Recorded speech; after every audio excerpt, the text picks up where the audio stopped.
There was a congregant who I was allowed to sit with, and I had the chance to sit with and talk to about death, who was in palliative care, and he knew that his end was coming.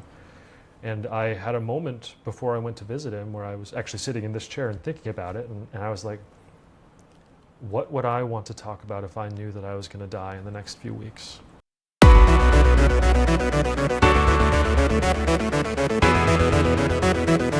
Welcome to Synod Stories, a show about the Lutheran Church Missouri Synod, its past, present, and future. I started this show to learn more about the LCMS Convention and some of the big issues that we addressed, like the pastoral shortage and pastoral formation. In the California, Nevada, Hawaii district, the CNH, we're trying to address both these issues with a creative solution. To talk about that solution, I have Vicar Isaiah Mudge, who is vicar at Shepherd of the Valley Lutheran Church and First Emmanuel Lutheran Churches in San Jose, California.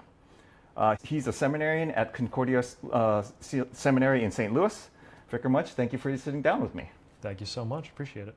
All right, so first off, if I see you next year, what do I call you? That's the the universal question, right? Brian, you get a pass. You can just call me Isaiah. How's that? I don't know. So I had this discussion with other. I still can't do that. It's just like ingrained in me. Like, I'm Gen X, and so everyone was Mr. And no matter how, if they were 10 years older than me, it was Mr. And so if you have a title, it's like, I don't know. And seminarian. I don't know. Right? That's weird because you're going back. Yeah, some people do that. Seminarian, or just avoid using my name. I don't know. You'll find a way. You'll figure it out. Yes. Okay. All right. So for the people who don't know you, what was your path to Concordia Seminary in St. Louis? Sure. It probably begins with my parents because they're both very faithful people. They were both missionaries in West Africa for 10 years. My dad's a pastor, and my mom was serving overseas with him. I wasn't born overseas, but pretty much right after I was born, I went over there with them. And so their background is mission and service. And they moved back to the United States after about 10 years in the mission field. When I was a kid, I was about 5 years old. And my dad got a PhD at Concordia Seminary, St. Louis in languages, and went to teach Greek and Hebrew at Concordia in Wisconsin, Concordia Mequon. Yeah. So it's interesting. My dad's a pastor, but I've actually kind of rarely seen him doing pastor things, right? And growing up, I attended a church, a different pastor there, but really it's that growing up I had so many questions about Christianity. And I would go to him and I'd go to my mom and ask my parents. They were the ones who were really my solid rocks who helped to teach me. And he had answers, and he'd sit there and listen to me, and he'd talk to me. And I had so many friends who had similar questions, but they didn't have that kind of support. So I thought, man, there's a need. There are people out there who have questions, and they need answers, they need guides. So I thought that God had given me the skills to do it and the resources I needed. So after that, I went to go to Concordia Mequon to get a pre-seminary degree, and then to Concordia Seminary St. Louis as a seminarian to finish it out there. That's the story, yeah. So take us back to call night. What were your thoughts when you got your assignment? Oh man, let me see. That feels like so long ago at this point. So I had background. They give you a brief interview with the placement director for vicarages. It's about 30 minutes long, and in that 30 minutes, your fate is chosen. So you have about 30 minutes to tell them what kind of church you're looking for, what kind of skills you'd like to build, that sort of thing. And I had told him that I would love to go to either an East Coast or a West Coast church. And my thought process was just that the people who I knew who were from the East or West Coast, what they had told me was just that Christianity was struggling out there. And if there was a church, the people in the church attended because they wanted to. There wasn't the same kind of cultural Christianity you might find in the Midwest, where people just go because everyone goes, right? And even that's fading. But I figured that a church on one of the coasts, if they were strong enough to be calling a vicar, they were doing something right. And I wanted to see what they were doing. So I was thrilled when I got a call to California here in San Jose. Thrilled for the adventure and just thrilled and excited to see what I would learn. Yeah. So on the assignment, did it say it was 2 parishes, or did it just? It did. Okay. It said 2. Yeah. Okay. So to Shepherd of the Valley and First Emmanuel in San Jose. How did you? I mean, what came over you when you saw 2? Is it different than if it would have been 1? Or what do you think? Yeah. Well, I wasn't quite sure what that would entail. Okay. That probably is the first thing, because I mean, you have a vision of vicarage, you think you'll be working in one church, and I knew what a dual parish was, but the interesting thing is this is not a dual parish, right? So I remember being like, what is that? Like, how is that going to work out? And I was the only one that had a call like that. I have 2 friends who got callings to dual parishes, and everyone else I think was to a single church. Nobody got called to 2 churches, so I wasn't quite sure what that meant. Yeah. Interesting. So you mentioned you wanted to come out because you didn't know exactly what to expect. So what kind of things had you heard about the CNH or the coastal synod districts? A lot. Not all of it good. That's okay. No, we're here for it all. Right, it's true.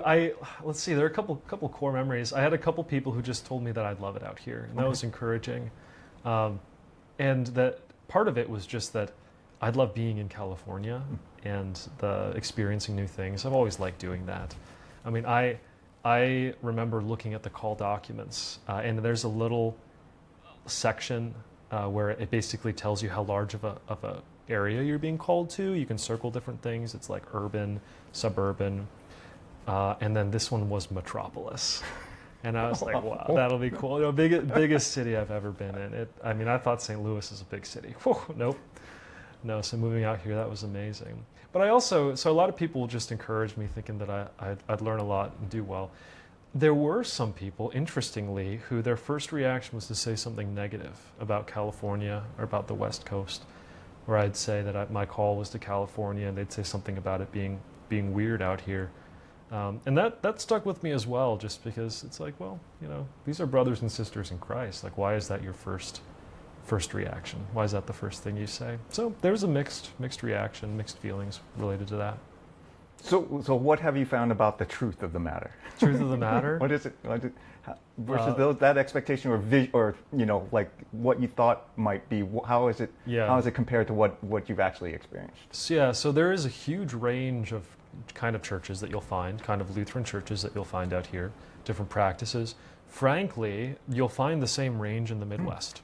So out here you'll have anywhere from your massive kind of almost megachurch, almost non-denominational, practicing looking Lutherans to your very liturgical Lutherans, and you'll have those in the Midwest too. So that's not necessarily different. If there is something that's different that I've found out here is simply like you'll find a higher frequency of beliefs that sort of come out of the blue, maybe. So in the last year, I mean, I've spoken with people about all sorts of things. I've spoken with people who have questions about like demon possession, for instance, right? And all sorts of things that you wouldn't kind of expect. And I think that happens in the Midwest too, but maybe with more frequency out here. Frequency might be the big thing, yeah. I think that might be my main reaction. But it's not like it's a war zone out here. It's not like Christianity is in chaos out here or something like that. Wonderful Christians and solid churches exist on the West Coast too. Have you found that the non-Christians have is it any different like reasoning behind why their lack of interest? I have my own opinion, but especially because we live in this very wealthy, you've been here a long time, wealthy area, and they're just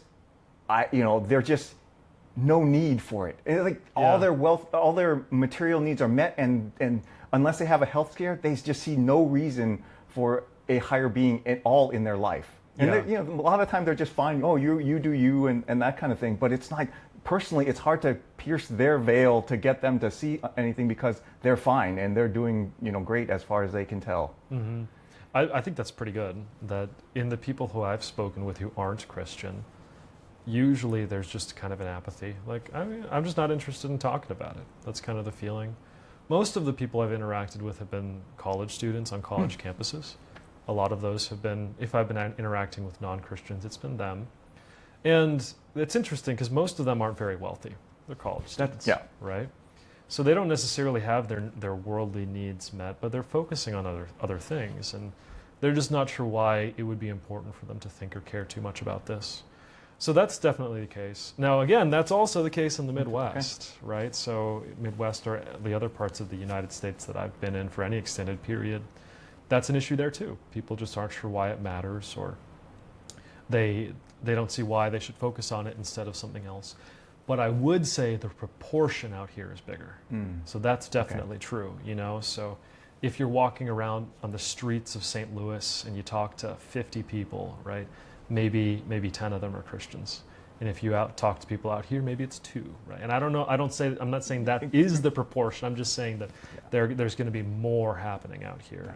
More people who might be in the apathetic camp. Okay, makes sense. All right. Let's see. Oh, so seminary teaches you doctrine, exegesis, etc.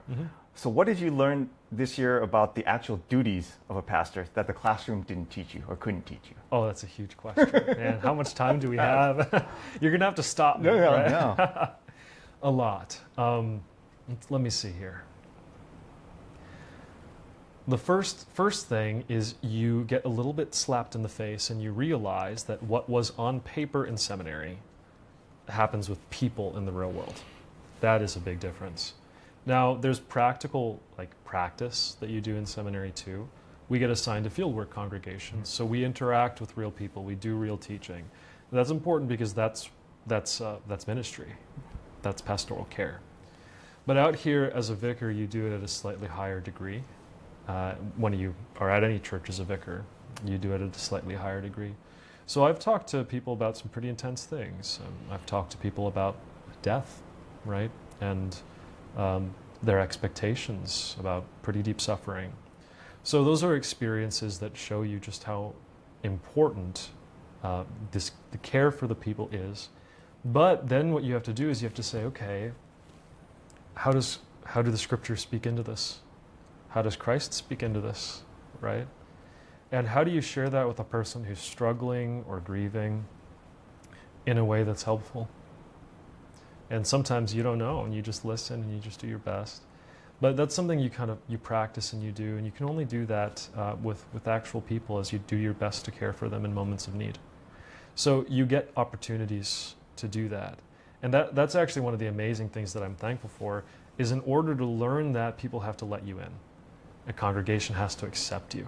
And the congregations here have done that. So the only reason I've been able to practice those things is because people have allowed me to be by their side in moments when they've needed me, or have been willing to have those conversations with me and trusted me with that. So that's been huge. I mean, I would say that that's really number one. There are other things, maybe practical things that I've learned maybe about teaching different groups of people, whether it's older adults or college students or preschoolers, because we have them here. Honestly, Brian, one of my big issues when I came out here for the first couple months was I was really bad at children's messages. And that's from my perspective.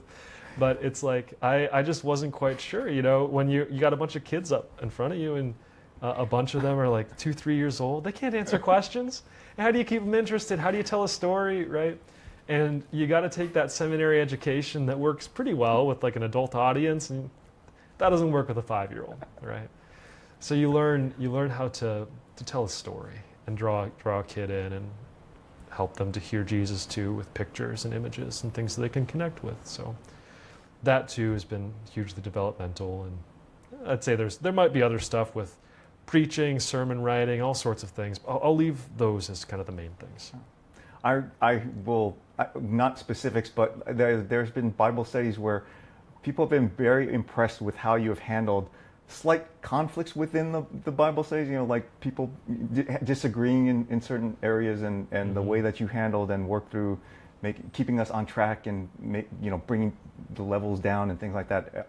All the people I've talked to have been very impressed with how you worked with the congregation. I appreciate that. Yeah. So walk me through the two congregations. So, how are Shepherd of the Valley and First Emmanuel different? And then, how do you balance the work week between, how do you go between the two? Sure. Okay, so Shepherd of the Valley and First Emmanuel, similarities. Both of them have a majority older adult congregation. Both of them are majority Caucasian. A lot of them have long-term or lifelong Lutherans in them. So those are strong similarities. Worship practices between the two are very similar. I mean, both use the hymnal pretty fully in their worship practices. So those things are strongly similar. I mean, and both are solidly Lutheran. So the cores of beliefs really hold them together. Differences. First Emmanuel is an inner city congregation. Shepherd of the Valley is more suburban. So First Emmanuel has people walking in pretty frequently. And sometimes they're homeless people, sometimes it's college students, so you can really never predict it. So you kind of have to be on your toes there. I mean, I remember one morning I walked in and there was a woman I'd never seen, who had gotten there before me, who was kneeling before the altar praying. You don't know the story. You better find out, right? So we have that sort of thing happening there, and that leads to kind of more on your feet ministry on a Sunday morning, but also opportunities. There are two universities nearby. One's only a block away, so those are ministry opportunities there. And First Emmanuel has more young adults than Shepherd does. So First Emmanuel has a good core of maybe 10 to 15 college to young 30s adults who worship there, and that means that there's a pretty thriving young adults group where they're bringing friends in all the time, and a lot of opportunities there. Maybe the biggest difference is that First Emmanuel has a Hispanic congregation too. So Shepherd of the Valley is English worshiping only, but First Emmanuel has a morning Spanish service, followed by an English service afterwards, and a full Spanish congregation that meets there. They're Lutheran, of course, and full English service. And it's interesting seeing that at play, and sometimes what is a lack of interaction between the two of them that almost feels like two separate congregations that are worshiping in the same church. Those are some of the core differences that I've seen.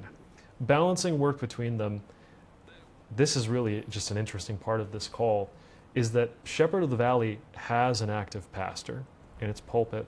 First Emmanuel does not. So First Emmanuel is vacant.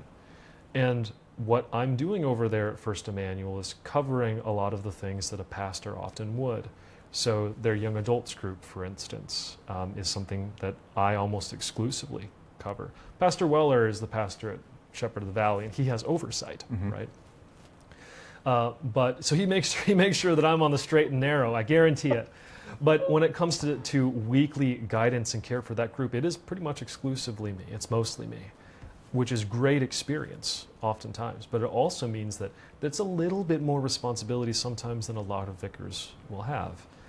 So I'll spend, I would say the majority of my important duties on a weekly basis that are exclusively mine happen at First Emmanuel. And then every other week, Pastor Weller and I switch back and forward preaching at the churches. So every Sunday, each church is covered by one of us. And then usually it switches Sunday by Sunday. So every other Sunday I'm at First Emmanuel, and every other Sunday I'm at Shepherd of the Valley. So where in this past year have you felt most like a pastor, and where have you felt most like a student? What were the things that were like? Yeah. Let me see. There are moments, I'd say there are moments where I have felt like a pastor. And I mean, you got to say, like, what is a pastor, right? Well, really, the pastor is the person that the church has authorized collectively. This is what ordination is authorized him to speak publicly and exercise the authority of the church to administer the sacraments, to preach the word, to teach publicly. And vicars are allowed to serve in that role just a little bit. So when have I felt that I'm beginning to fill the duties that I will be called to do officially as a pastor? Especially in moments of care for people. That's been big. There was a congregant who I was allowed to sit with, and I had the chance to sit with and talk to about death, who was in palliative care, and he knew that his end was coming. And I had a moment before I went to visit him where I was actually sitting in this chair and thinking about it, and I was like, what would I want to talk about if I knew that I was going to die in the next few weeks? Now that's a deep thing, right? I'd never thought that before. And I had never had a chance to talk to a person who's experiencing that before. Now I know our doctrine, right? I know what we believe, and I know what we teach about heaven and the new creation, and about reception and into eternal life with God, and the gift that that is. In that moment when you're sitting with a man who's about to experience it, then the question is, how does this apply? And I won't share too much more about that conversation, but that's a moment where you're like, okay, well, what does it mean to be called to be a pastor? This is what it means. Speaking the word one-on-one. Sometimes I felt that being given the chance to preach sermons too. And sermons are an interesting thing. This past Sunday we had the Matthew reading on the sower and the seed. The sower is just casting seed out.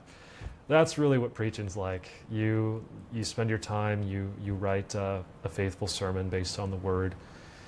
And when you preach it, you're casting seed, because one person's not going to hear it and one person's going to be impacted in a way that you couldn't have predicted.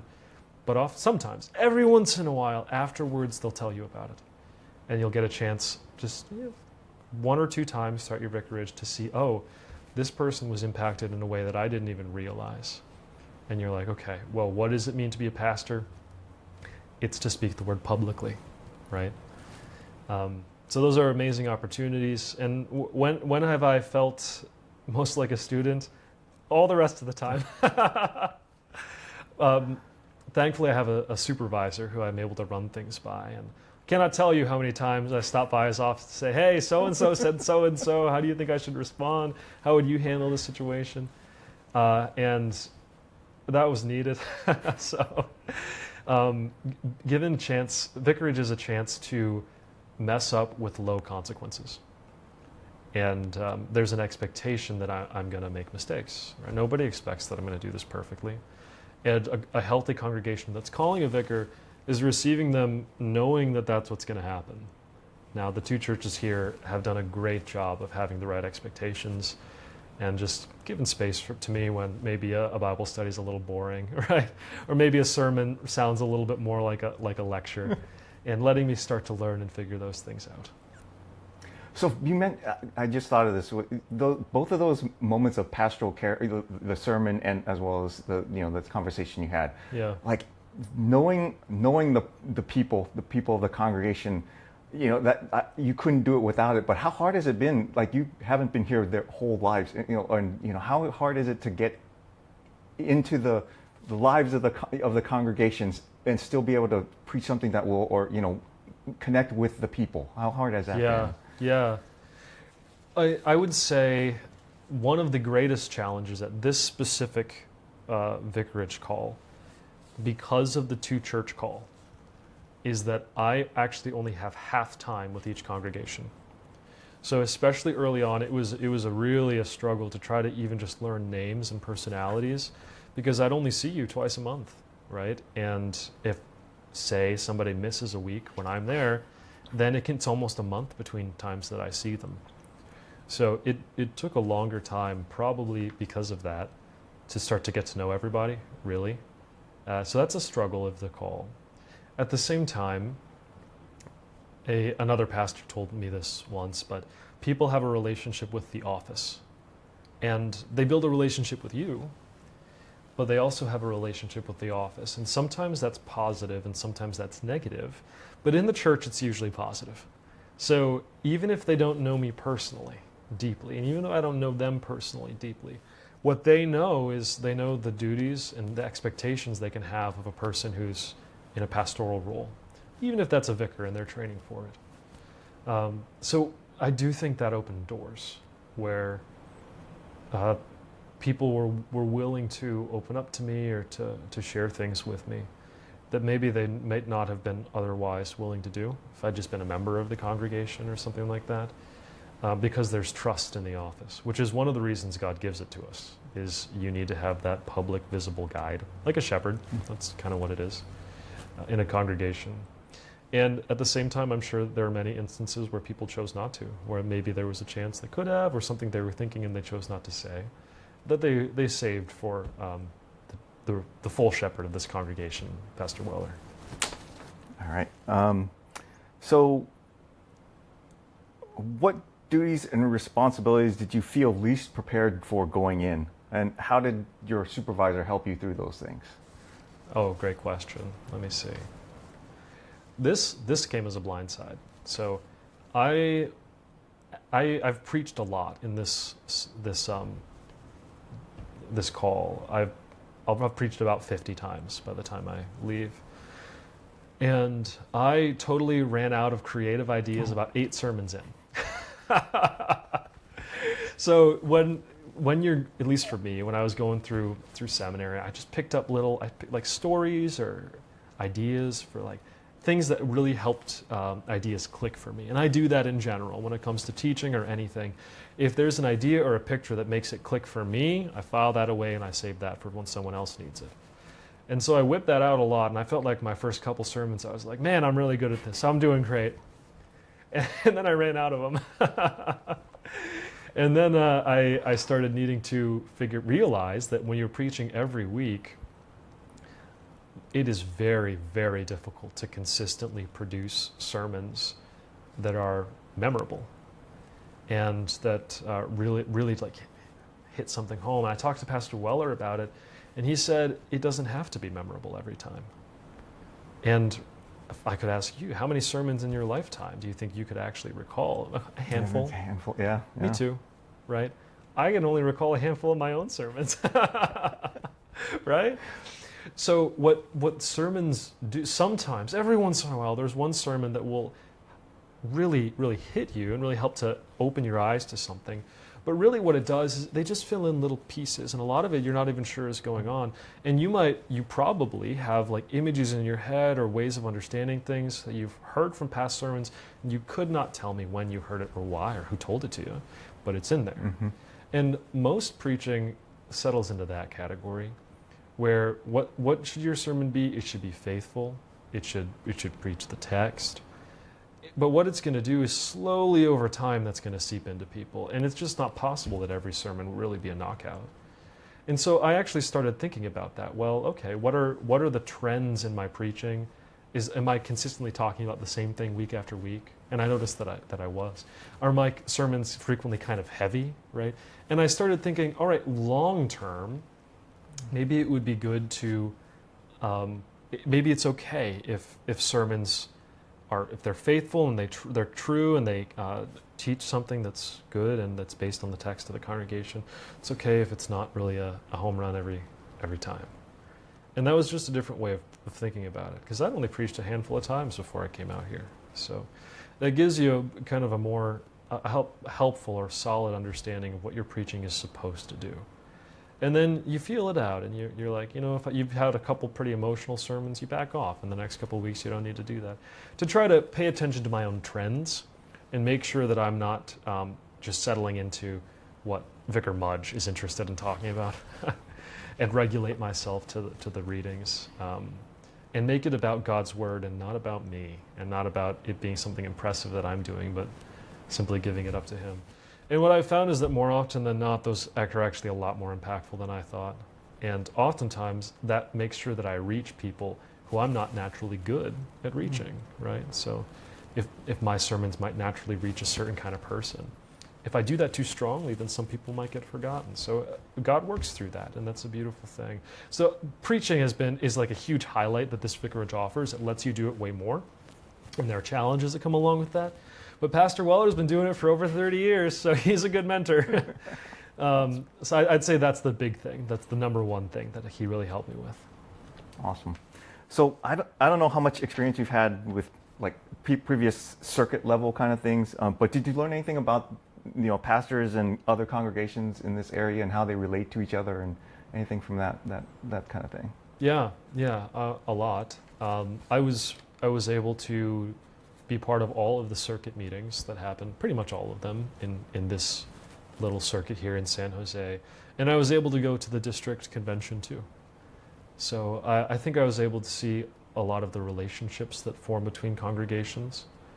I think it's interesting how much relationships between congregations mirror the relationships between their pastors sometimes. And it's just a fact. It's interesting to me that, there are churches in our circuit that don't really participate in circuit meetings, and oftentimes I've only been here a year, so I can't really say necessarily why, But just that's a trend that happens. And sometimes it's often because, that the pastor there, maybe they're not as interested in coming, or maybe they have something else going on, I don't know. But just that's something to know and something to keep in mind. And that each circuit kind of will have its own identity or its own characteristics based off the pastors who make it up. So it gives you a picture of how much our synod is such a big entity, but really it's made of all of these individual points, these churches, these pastors. And it's a bigger thing than any one of us could ever really have in mind at the same time. So I just sat back and received and did my best to build relationships with whatever pastors were there. That was cool to see, yeah. So you were able to go to some district level functions. Mm-hmm. What were those like? Or what kind of takeaways do you have from those? It is really cool to have a room with like 150, 200 pastors in it. And I think that it serves a couple of functions. I think one of the biggest ones is just that you can see the guys you know and spend some time with them. There's a lot that goes on there that is not really important to me, or that I don't really play a role in at all, especially when it comes to more district-wide legalities or bylaws or meetings related to that. So I've got no stake in that. It was interesting to see how it goes, but it's not something I had really any part in. But the most important thing is that there's a chance for pastors to spend time together, to support one another, and to build relationships. A lot of people were interested in meeting me because they didn't recognize me. I appreciated that. It helped me to feel very welcome.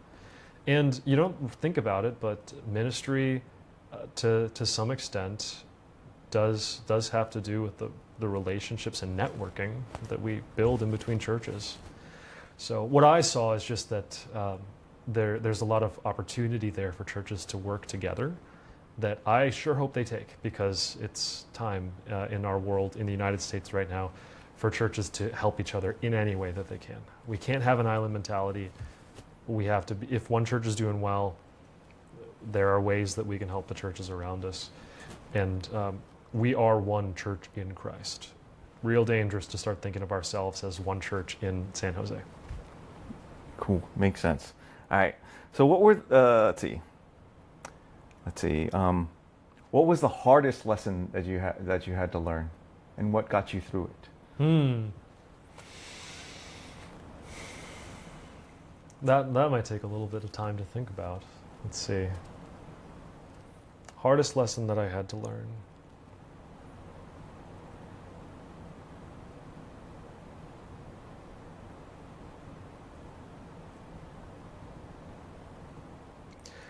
I think a lot of pastors and vicars and anyone in ministry would give us a similar answer to this, maybe.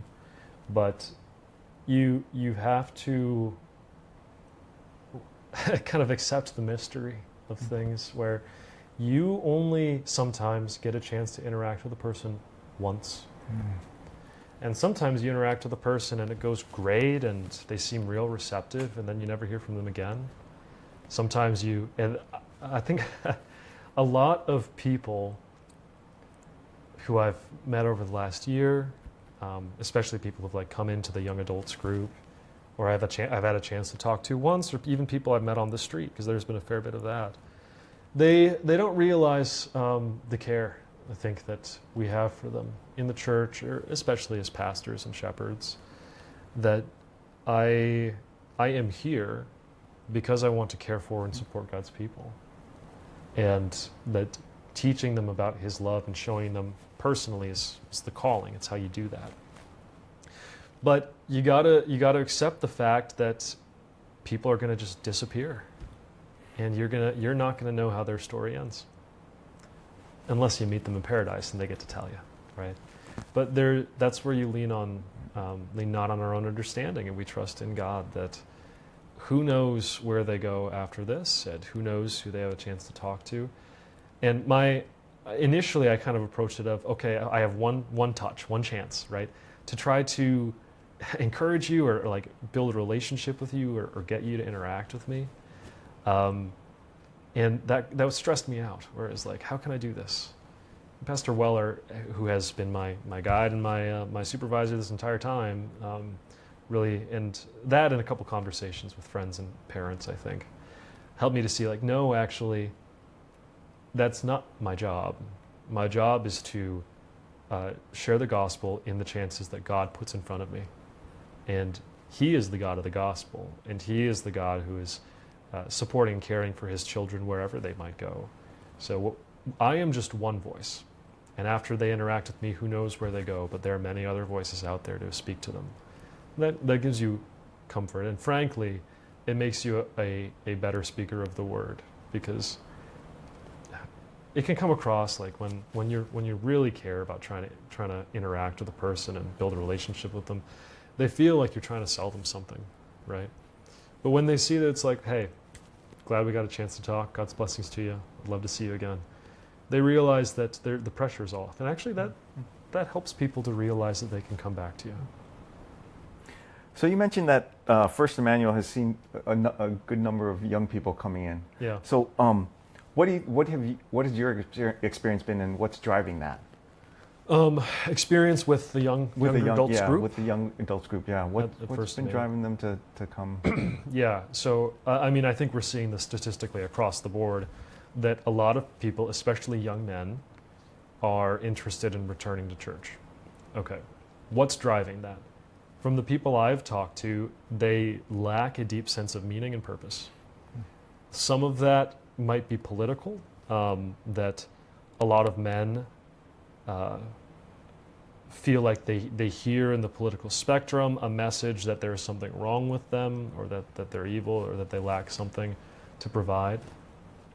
I think that in men in general, there is a deep sense of meaning that comes from family and being wanted by a wife and needed by children. And it's like, if I don't have that, why do I exist? What's my purpose? So a lot of young men are in that camp. And some people are telling them that they should find purpose by making money or becoming powerful or just taking things that they want, and they're finding that those are all lies. So I think a lot of them are coming to the church because they find a sense of meaning and they find structure. They find their older men. Many of these young guys have never had fathers, or if they did, their fathers aren't in the faith. They're finding a structure of men who are willing to encourage them to be moral, to follow God, to live lives that feel worth living, basically, and serve a God who's worth serving. So I think those are the motivations. There's a need that they feel that church can meet. I do think that there's a little bit of a dangerous undercurrent there, just that I think might be worth mentioning, where I think that a lot of young men are interested in the church because they're interested in being part of what feels like a powerful tribe, or being able to say, I'm in the church, so I'm in some way superior or better because of it. I think that there is an adjustment issue that I do see where young men join the church and it takes them some time to realize the sacrificial nature of Christianity, and that actually involves giving up power, giving up authority, looking weak and looking real stupid sometimes. Now that's hard for anyone to learn, not just young men, but that is a speed bump that I'm seeing there. That need for meaning, that's the thing that's pulling them in. Young women too, that the young men are definitely coming in larger proportions. And it's been just wonderful to be a touch point for them.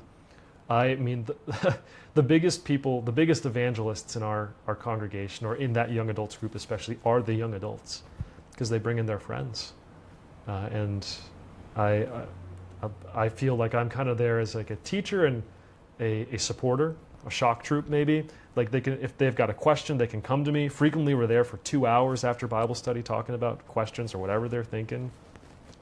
But they are the ones who are building the relationships, and the relationships are what bring people in. Nice. Yeah. Nice. So what is there, there are a bunch of, I know a bunch of them have been confirmed. Yeah. So what does their confirmation look like as the young adults being confirmed? Because we know, we know the standard, my girls have been through the standard youth confirmation. What does the young adult confirmation look like for those people? Yeah, so what is the process for confirming one of them? Yeah. Sure. So it happens in varying ways. Because they come in small groups oftentimes, and it's one or two, Pastor Weller has opted to do more of an individual approach. Some churches, for instance, might do like a 6-8 week confirmation class, regulated at a certain time or twice a year or something like that. But Pastor Weller has been very flexible and worked with each of these young adults as they've come in. The most recent group was maybe 4 or 5 people, and we did a split of in-person and online where we had a number of in-person sessions that continued based on attendance. So if a person missed one, we'd add on a session for them later on. And then a kind of a mega session in between. And we just worked through the catechism for that. We worked through the chief parts of that, make sure that they have a full understanding of it. And then for a lot of those young adults, after they understand baptism, if they're not baptized and they get what baptism is, we'll baptize them. Pastor Weller will. And then they'll continue, and after they finish full confirmation, they enter into communion with us. So after, I know, like you're saying, a bunch of them are college students, or a number of them. So what happens after, like how are you able to keep in contact with them after college, after graduation, or have they left, or do you? Yeah, it depends where they go. And that is one of the toughest parts about college ministry. Okay. You have a couple years to build relationships with them. And in this situation, I have one. So one of the things that I've been trying to do behind the scenes, actually, has really been to ensure that there's nothing at First Emmanuel that relies on me, and that I can disappear and everything there will keep functioning, and that the next vicar will easily be able to step into that position. Now, I have personal relationships with a lot of those young adults. I really care about them, and a lot of them are close friends. I consider friends now. So how those relationships will continue for me afterwards is kind of unique, and I'll figure that out as I go. But when it comes to them and their spiritual care, I think part of it is building relationships between them. So they have friendships between themselves, so that regardless of who's the vicar or who's the pastor, there's social fabric there. The other one is that if they're moving away to a different town or a different city, giving them support in finding a church there. So if we have someone who's moving to Texas or someone who's moving to Wyoming or something like that, following up with them to say, all right, hey, have you found a church? How's that going for you? Anything I can do to help you? And if we can, following up with that pastor at that church to see if there's a good transition going on. So there's support that we can offer, but I guess it's got to be like a parent with a child leaving the home. You just kind of got to let go, and we'll see what happens. So a couple synodical level kind of things, since the convention is coming up. Sure. So I'm assuming because we do this, but how are Shepherd of the Valley and First Emmanuel, how are they practicing closed communion? Is it consistent between the two, and is there any differences, or what have you seen in terms of that? Yeah, I would say it's very consistent between the two. Pastor Weller is a supporter of closed communion, and so he offers communion to those who are in altar pulpit fellowship with the LCMS or members of the LCMS. There might be small, different conditions that might adjust that a little bit by his discretion, but that's up to him, and I think that those decisions are wise. So I would say that the two are closely following our LCMS standards for closed communion and doing so in a faithful way. That's especially hard to do in a winsome way. And I think both churches have done a good job of being, well, this is the issue, is that people would feel unwelcome coming in, right? But both churches are so welcoming that it's really hard to think that they don't want to. So I think that there's still some confusion maybe in members who attend but aren't Lutheran and might not be able to commune, or in new members or in people who are visiting. But in general, they're both upholding the standards that we've put forward synodically, and they're both doing so well from what I've seen. Yeah. So I've heard this from some other younger clergy, but the confessional, missional distinction that used to be thrown about, that doesn't seem to apply anymore, or we don't think in those terms. I'm not sure where they came from, honestly, or where they hold. I guess I want to be careful because I don't want to make anyone upset. Right? But is there? Do you you're seeing there is some differences in I don't, well, not doctrine. I don't think there is. I honestly don't. Well, for me, the only thing I really see is what you just mentioned, the welcoming aspect of closed communion. Yeah. That is the one thing that I think I could actually go up to one of the pastors that does this, and they will readily admit that they do this because it's unwelcoming to deny someone the table. I think so.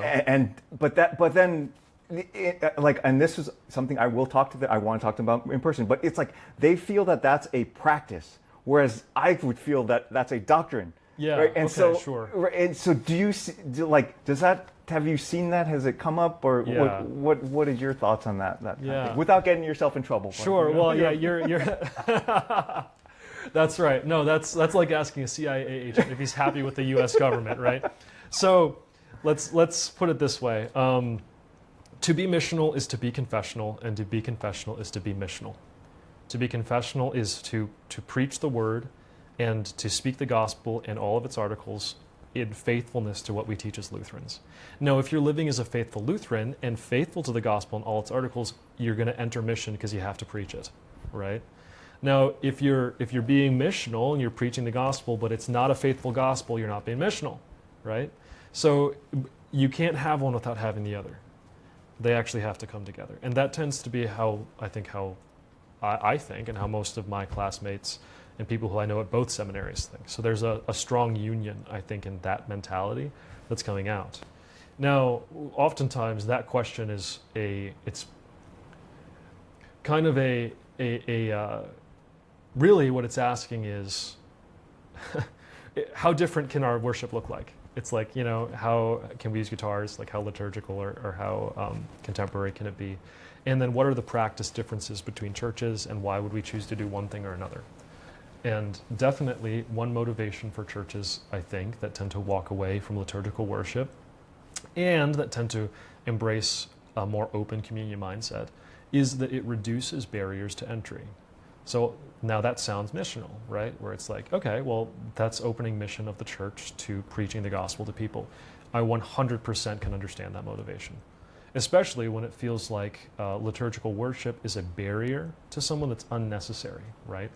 Or when refusing someone access to your altar is a barrier to them being a part of your community that feels unnecessary.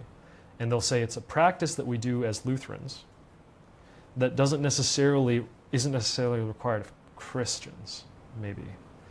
So, I mean, I can see why that would make sense. I think that it might be possible to, this is Pastor Weller's phrase, teach people into it. Where what I think, and I've told people this before, maybe what we've tried to remove these things in order to give people easier access, which might give them easier access. But the expense is that later on what they'll lack is a guardrail. Mm-hmm. And oftentimes what liturgy is supposed to do is it's supposed to carry word and sacrament.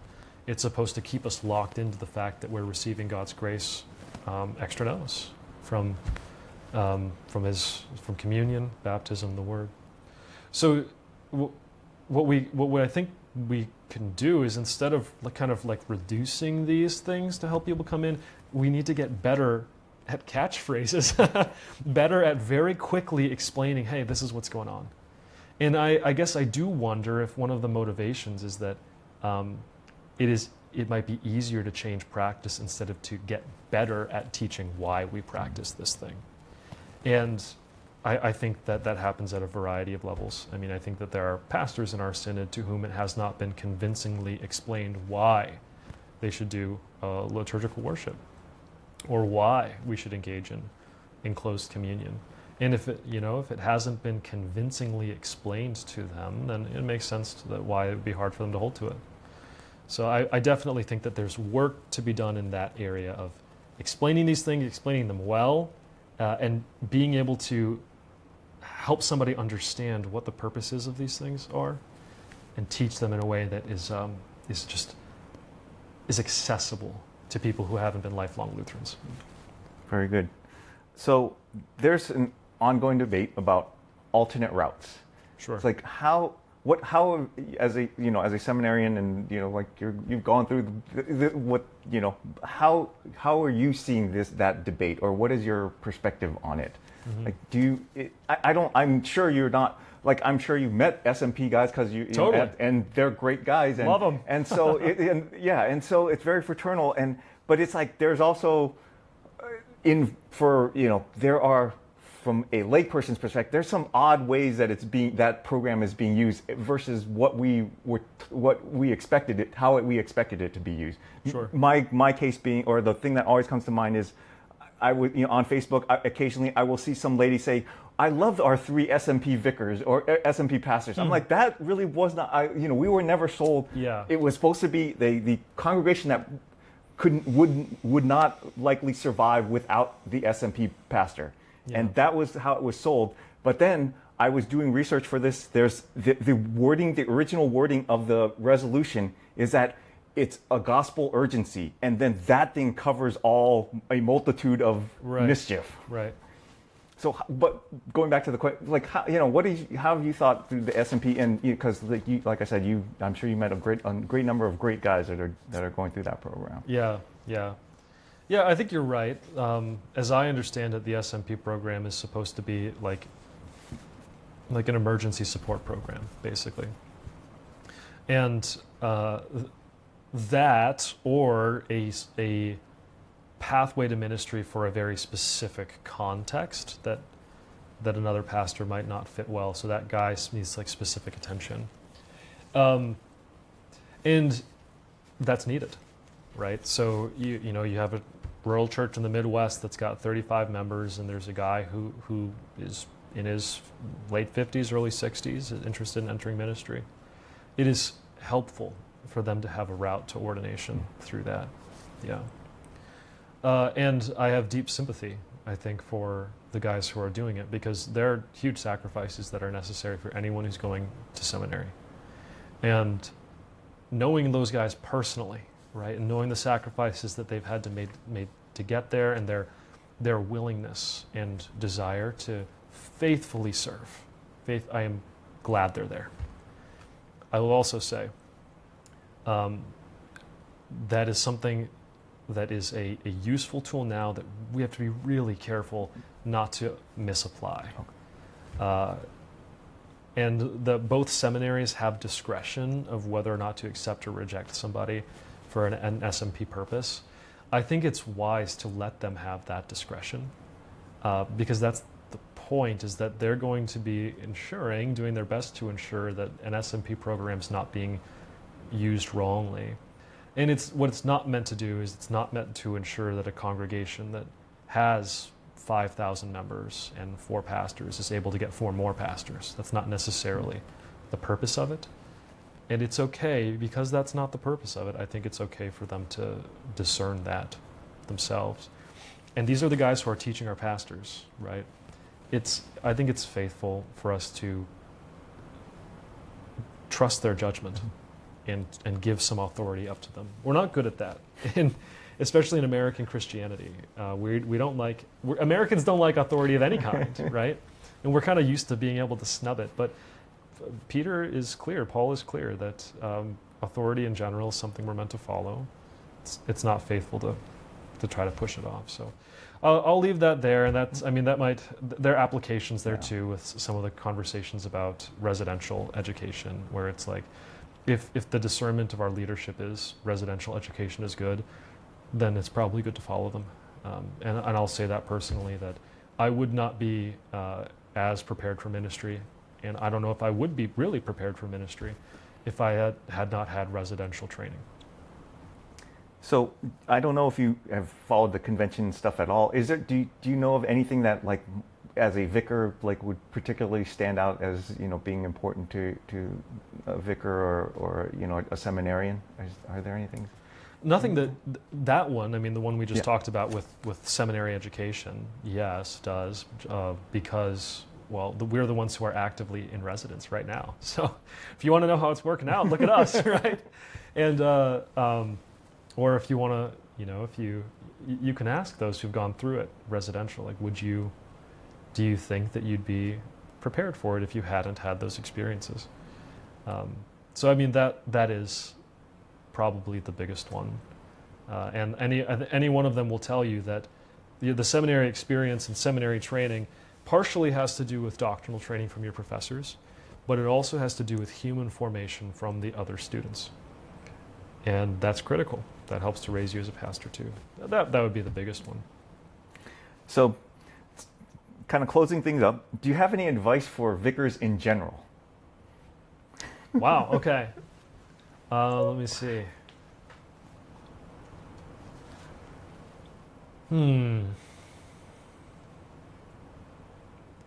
Yeah, the biggest pieces of advice: learn your people's names and do your very best to remember them and have individual interactions with them. Go out of your way to interact with the people.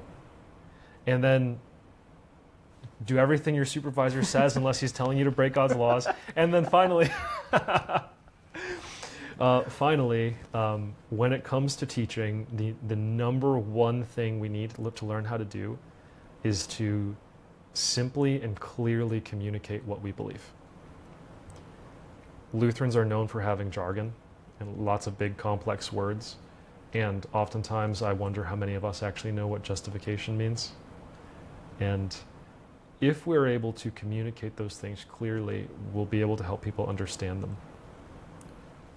That means that in Bible study, if someone asks you a question, it's your job to learn how to answer it in under 30 seconds. Mm-hmm. And that not exact metric, and I know I'm talking for more than that, but you got to be able to communicate quickly and clearly to the people. And that should be a goal. Because you come out of seminary knowing the stuff, Vicarage is supposed to teach you how to refine it so that it's like a extremely helpful tool that you can use. All right, last question. So, Vicar-elect Wagner is a friend of yours. He is. And he's stepping into your call. He's come here. So what advice do you have specifically for him about this call? That's great. That's right. And Ben, you better watch this. Let's see. Yeah, alongside the things that I just said, I mean, I would reinforce you've learned a great deal at seminary. Ben, you've learned a great deal at seminary. And now is the time to learn how to communicate it simply and clearly. So, and if you can't do it the first time, or you realize you're needing to kind of like ramble and talk to answer a question, which I do all the time, that's when you know you need to think about a better way to do it. Any image, any picture, anything that helps it click, right? You file those away. You teach simply and clearly. And then just to put effort into building relationships with the young adults here and really encourage them to bring in friends and build relationships with them and help them to have a community here, because that's actually shockingly rare, that a lot of young men do not feel like they actually have a group of friends who they can talk to about anything, and especially nothing real. So having a young vicar here like Ben or like myself, Vicar Wagner or myself, is that we're very close to their age demographic and we get it. We're going through a lot of the same things. So that allows us to speak in a way that they can say, okay, this guy actually knows, right? So that's a tool, something to be used. So teach well, build relationships with the young adults, and then it's okay to try to get creative a little bit when preaching, and practice different things and make sure you're not settling into a rhythm that sounds identical all the time. That helps people to listen. And that goes along with teaching clearly, of like sermons should give pictures that are clear and simple and communicate to the hearer. I'll leave it at that. All right, Vicar Mudge, thank you very much. Thank you so much. Appreciate it, Brian.